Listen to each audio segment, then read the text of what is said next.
So it's still a few minutes before 7 p.m. and I have never done a scheduled live stream before, so I'm really uncertain what's going to happen, if it's going to actually begin streaming things now. I mean, it says end stream there on the screen, so I assume that means that it's doing the thing already, but I don't know if I had waited to hit the button that said go live. I don't know what would have happened. Would it have just suddenly started streaming at 7 p.m. regardless of whether I was sitting here or not? So no. It is a Schrödingerian question, but maybe I'll experiment with it another time. So I'm going to wait a few more minutes before picking things up, just in case. Give folks a few minutes to get settled and give me a minute or two to have some tea. The tea in question tonight is mostly peppermint with a little bit of Earl Grey, neither of which are actually varieties of tea plant, as I understand it, but it is certainly an infusion of plant matter in heated water, so it qualifies well enough.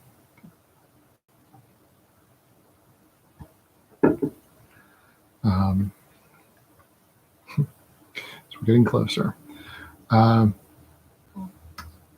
So this is very exciting and also a little bit nerve-wracking. Over here to my right, probably screen left, but over to my right is a window, on the opposite side of which is a lawn, and on the opposite side of that is a frickin' major highway, Arlington Boulevard through Fairfax County. I'm in the process of setting up some noise baffling in this room, which I'm going to be doing more audio stuff in. But you might occasionally hear motorcycles or who knows what. There's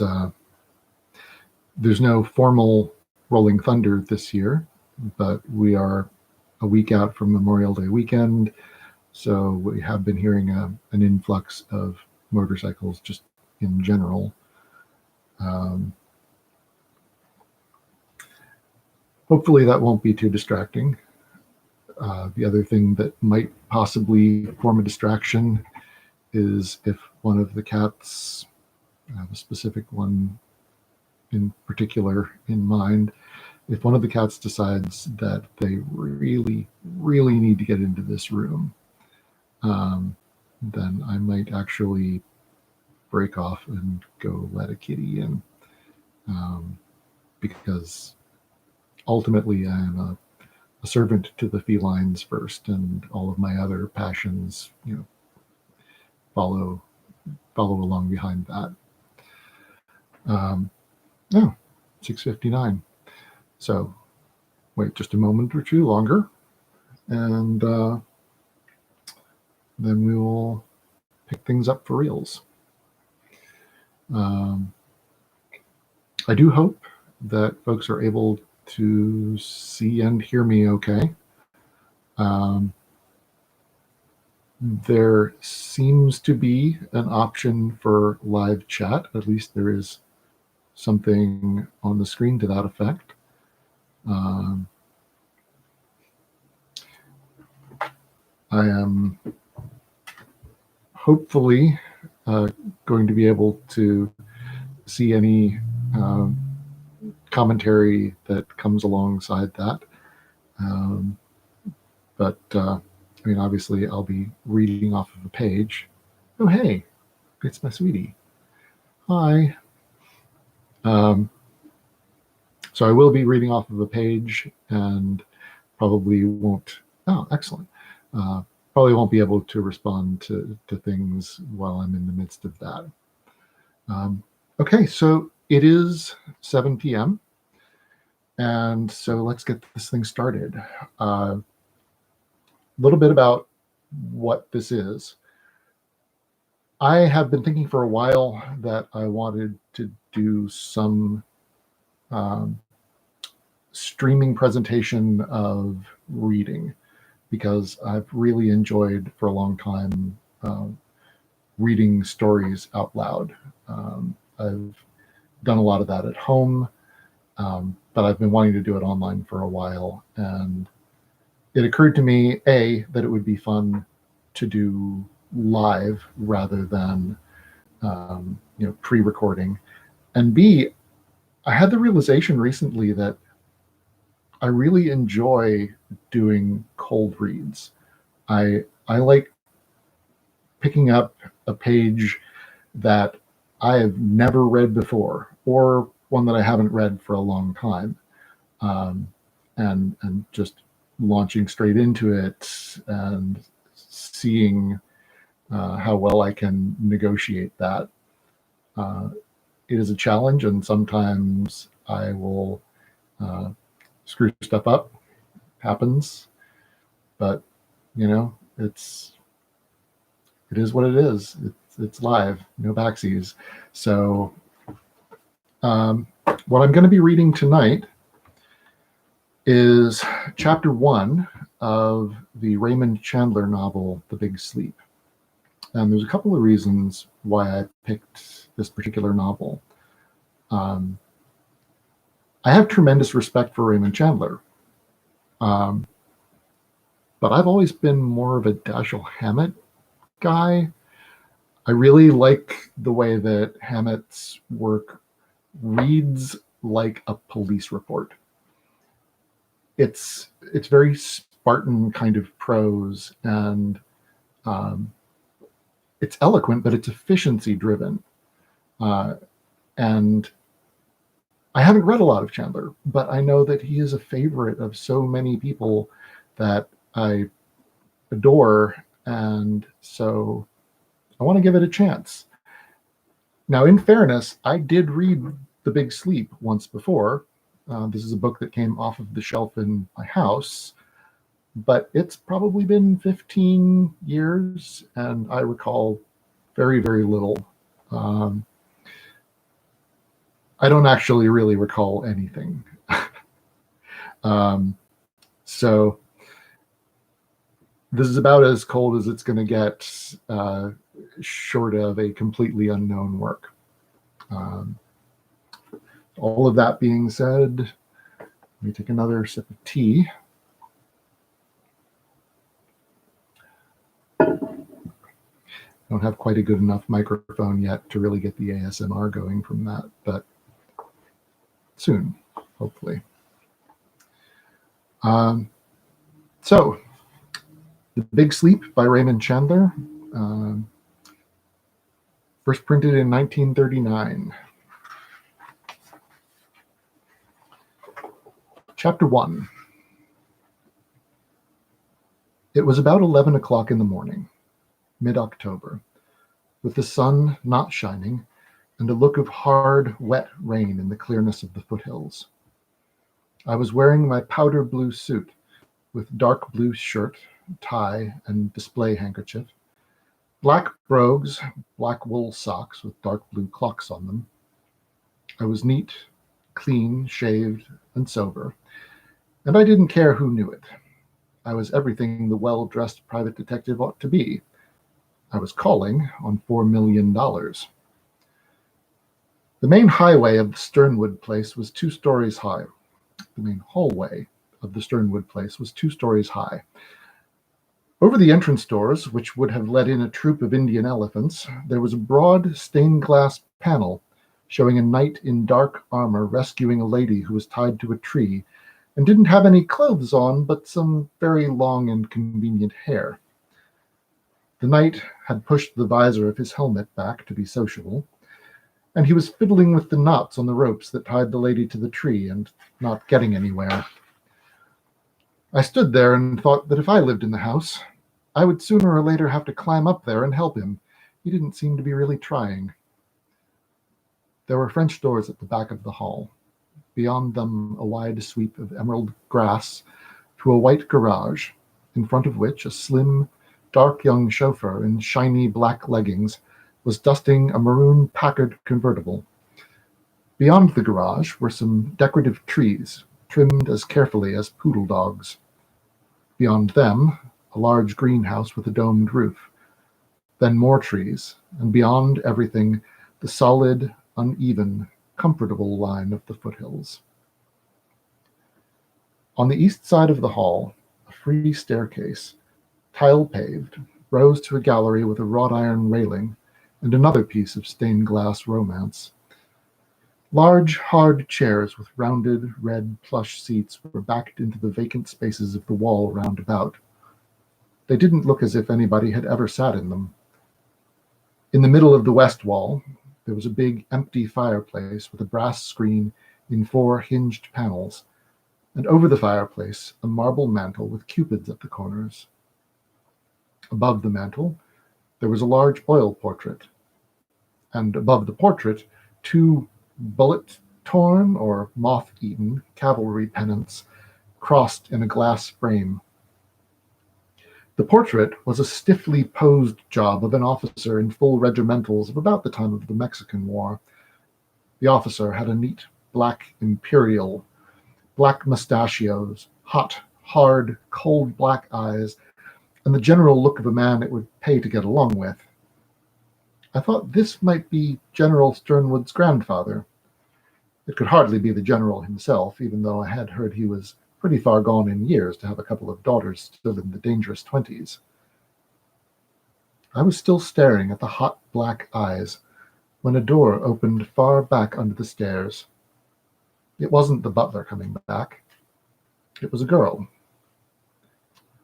She was 20 or so, small and delicately put together, but she looked durable. She wore pale blue slacks, and they looked well on her. She walked as if she were floating. Her hair was a fine, tawny wave, cut much shorter than the current fashion of page-boy tresses curled in at the bottom. Her eyes were slate gray and had almost no expression when they looked at me. She came over near me and smiled with her mouth, and she had little sharp predatory teeth as white as fresh orange pith and as shiny as porcelain. They glistened between her too thin, too taut lips. Her face lacked color and didn't look too healthy. "Tall, aren't you?" she said. I didn't mean to be. Her eyes rounded. She was puzzled. She was thinking, I could see, even on that short acquaintance, that thinking was always going to be a bother to her. "Handsome, too," she said, "and I bet you know it." I grunted. "What's your name?"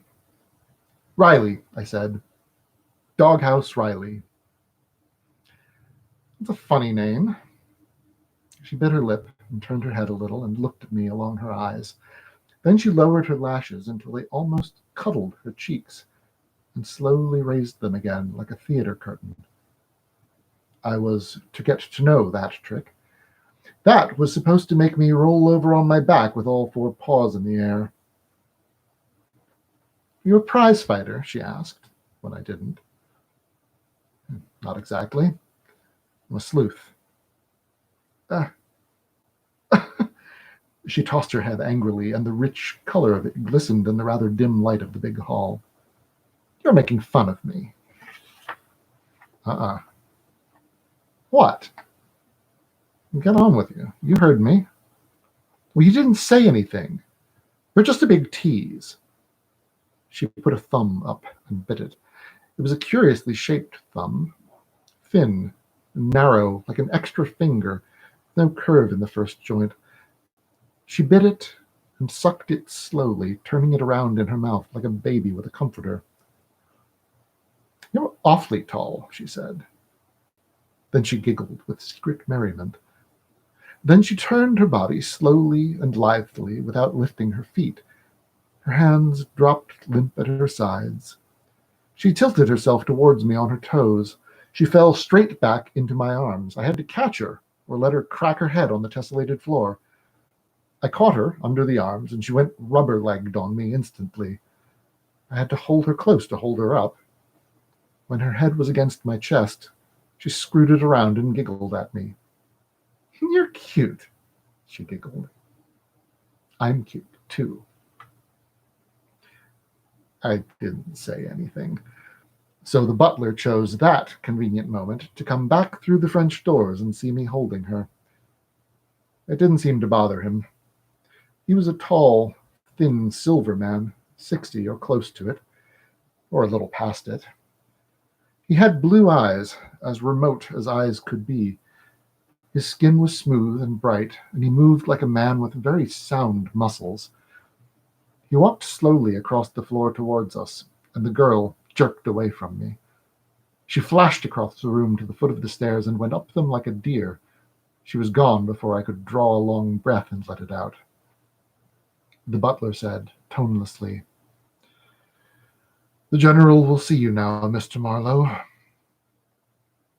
I pushed my lower jaw up off my chest and nodded at him. "Who was that?"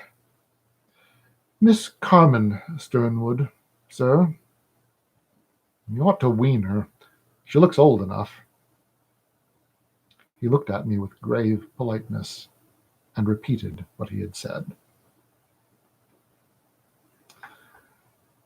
That's the end of chapter 1. And it is 12 minutes past 7 p.m. So apparently, this is, I guess, what I get for reading cold. Apparently, the chapters in this are shorter than I would have guessed. So I'm going to do some more. My aim is not to exceed an hour, but whether it comes in closer to 30 minutes or 40 or 50, we don't yet know. In any case, chapter 2. We went out at the French doors and along a smooth red-flagged path that skirted the far side of the lawn from the garage. The boyish-looking chauffeur had a big black and chromium sedan out now and was dusting that. The path took us along to the side of the greenhouse, and the butler opened a door for me and stood aside. It opened into a sort of vestibule that was about as warm as a slow oven. He came in after me, shut the outer door, opened an inner door, and we went through that. Then it was really hot. The air was thick, wet, steamy, and larded with the cloying smell of tropical orchids in bloom. The glass walls and roof were heavily misted, and big drops of moisture splashed down on the plants. The light had an unreal greenish color, like light filtered through an aquarium tank. The plants filled the place, a forest of them, with nasty, meaty leaves and stalks like the newly washed fingers of dead men. They smelled as overpowering as boiling alcohol under a blanket. The butler did his best to get me through without being smacked in the face by the sodden leaves, and after a while we came to a clearing in the middle of the jungle, under the domed roof. Here, in a space of hexagonal flags, an old red Turkish rug was laid down, and on the rug was a wheelchair, and in the wheelchair an old and obviously dying man watched us come with black eyes from which all fire had died long ago, but which still had the coal-black directness of the eyes in the portrait that hung above the mantel in the hall. The rest of his face was a leaden mask, with the bloodless lips, and the sharp nose, and the sunken temples, and the outward-turning earlobes of approaching dissolution. His long, narrow body was wrapped, in that heat, in a traveling rug and a faded red bathrobe. His thin, claw-like hands were folded loosely on the rug, purple-nailed. A few locks of dry, white hair clung to his scalp like wildflowers fighting for life on a bare rock. The butler stood in front of him and said, "This is Mr. Marlowe, General." The old man didn't move, or speak, or even nod. He just looked at me lifelessly. The butler pushed a damp wicker chair against the backs of my legs, and I sat down. He took my hat with a deft scoop. Then the old man dragged his voice up from the bottom of a well and said, "Brandy, Norris. How do you like your brandy, sir?" "Any way at all," I said. The butler went away among the abominable plants. The general spoke again, slowly, using his strength as carefully as an out-of-work showgirl uses her last good pair of stockings. "I used to like mine with champagne. The champagne, cold as Valley Forge, and about a third of a glass of brandy beneath it. You may take your coat off, sir. It's too hot in here for a man with blood in his veins." I stood up and peeled off my coat and got a handkerchief out and mopped my face and neck and the backs of my wrists. St. Louis in August had nothing on that place. I sat down again, and I felt automatically for a cigarette and then stopped. The old man caught the gesture and smiled faintly. "You may smoke, sir. I like the smell of tobacco." I lit the cigarette and blew a lungful at him, and he sniffed at it like a terrier at a rat hole. The faint smile pulled at the shadowed corners of his mouth. "A nice state of affairs when a man has to indulge his vices by proxy," he said dryly. "You are looking at a very dull survival of a rather gaudy life. Cripple, paralyzed in both legs, and with only half his lower belly. There's very little that I can eat, and my sleep is so close to waking that it's hardly worth the name. I seem to exist largely on heat, like a newborn spider. And the orchids are an excuse for the heat. Do you like orchids?" Not particularly," I said. The general half closed his eyes. "They are nasty things. Their flesh is too much like the flesh of men, and their perfume has the rotten sweetness of a prostitute." I stared at him with my mouth open. The soft, wet heat was like a pall around us. The old man nodded as if his neck was afraid of the weight on his head. Then the butler came pushing back through the jungle with a tea wagon, mixed me a brandy and soda, swathed the copper ice bucket with a damp napkin, and went away softly among the orchids. A door opened and shut behind the jungle. I sipped the drink. The old man licked his lips, watching me over and over again, drawing one lip slowly across the other with a funereal absorption, like an undertaker dry washing his hands. "Tell me about yourself, Mr. Marlowe. I suppose I have a right to ask?" "Sure, but there's very little to tell.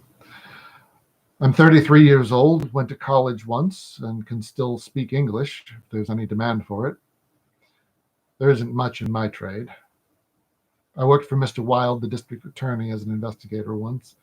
His chief investigator, a man named Bernie Oles, called me and told me he wanted to see me. I'm unmarried because I don't like policemen's wives." "And a little bit of a cynic," the old man smiled. "You didn't like working for Wilde?" "I was fired. For insubordination. I test very high on insubordination, General." "I always did myself, sir." "I'm glad to hear it. What do you know about my family?"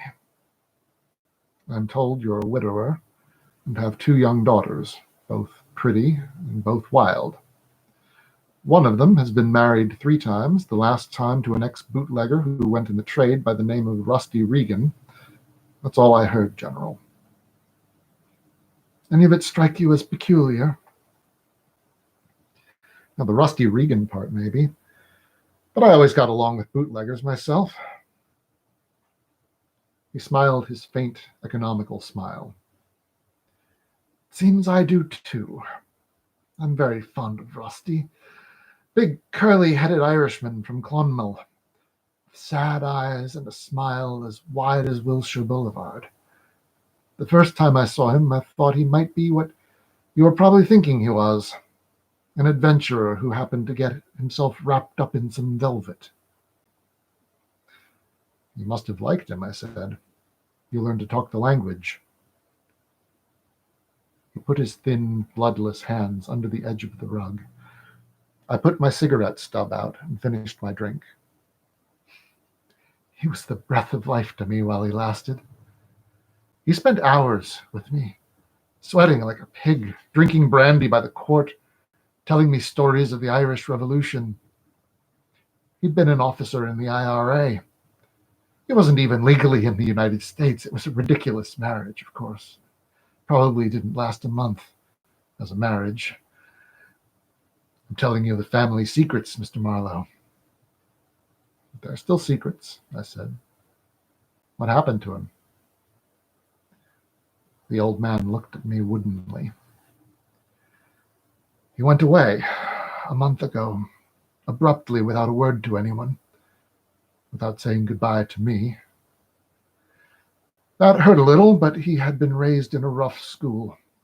I'll hear from him one of these days. Meantime, I am being blackmailed again.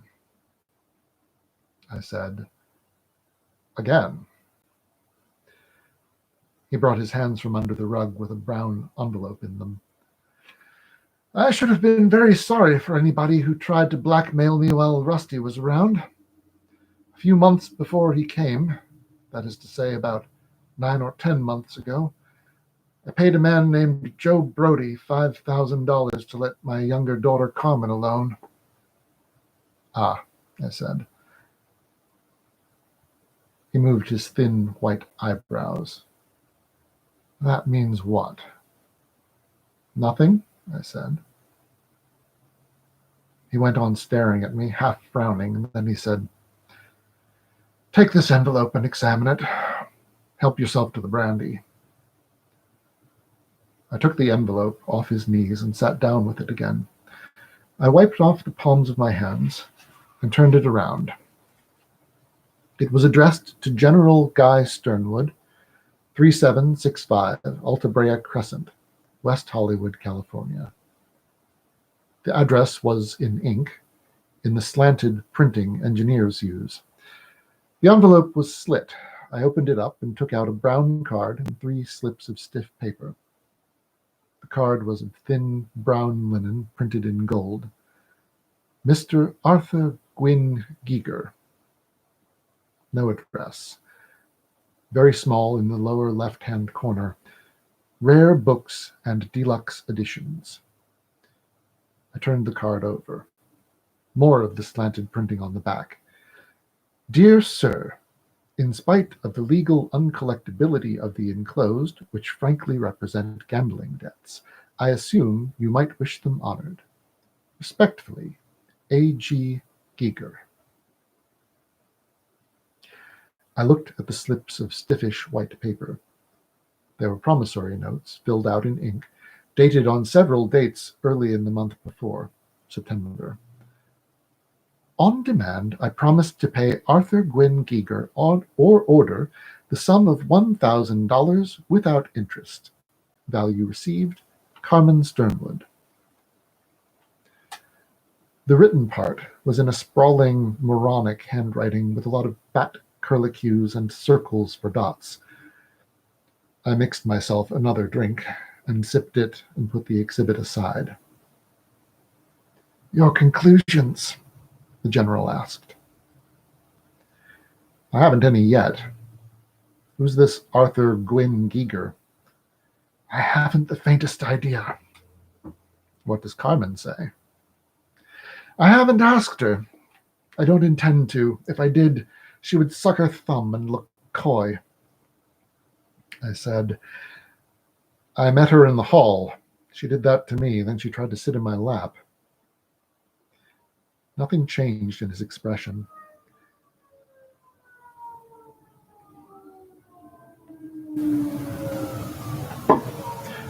Take a moment for the sirens.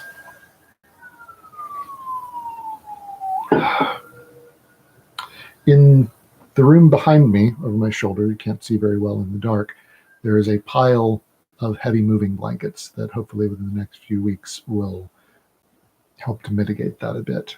My apologies.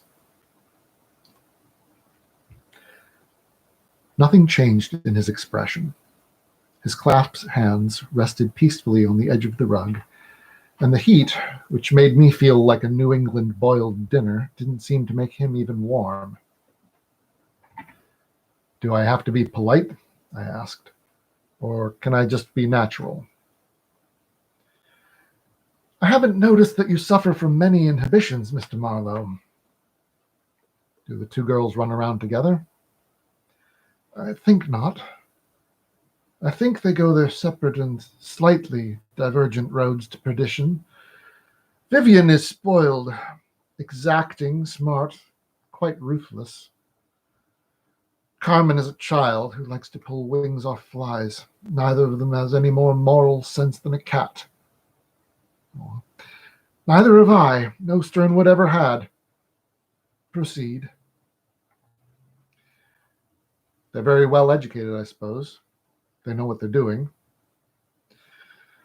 Vivian went to good schools of the snob type and to college. Carmen went to half a dozen schools of greater and greater liberality and ended up where she started. I presume they both had and still have all the usual vices.